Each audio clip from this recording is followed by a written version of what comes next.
Maana kuna wengine rizika ulichonacho katika biashara, kila kitu rizika ulichonacho. Kwenye kuimba unaalikwa sehemu mbalimbali, wanakusupport, unapata hela rizika na kwenye hizo madhabahu. Kwenye kuhubiri unaalikwa sehemu mbalimbali, unapata udhamini, unasapotiwa. Kama mimi Pastor Evan Wasunda, Mungu ameninua sehemu, Mungu amenipa waumini wanasupport huduma ya Mungu, amenipa, nimerizika napo. Sawa, nimerizika napo. Kama Mungu ataamua nitoke tena nitatoka. Sasa nataka nikwambie kuwa acha kupuuza maoni ya watu. Sawa, acha kiburi.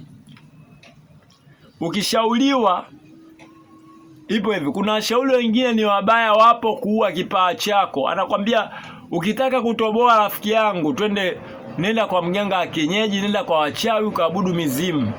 Ambapo hizo ni uongo. Au waganga wa kienyeji, utatajirika kwa muda mchache afu utakufa, utaenda kwa shetani. Tamani uvumilivu, utajiri wa Mungu. Ombea biashara yako, achilia damu ya Yesu.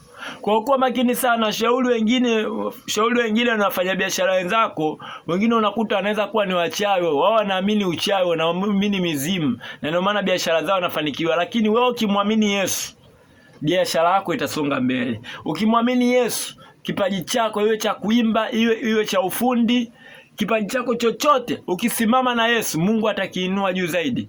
Tatizo letu tunapenda haraka ni ya shetani. Na polepole ndio mwendo ambao Mungu anapenda watu ambao wanaonyenyekea. Sisi kama naelewa, kubali kunyenyekea, ajikwezae ushushwa. Kwa hiyo usipende mambo ya haraka, kubali kuanzia chini.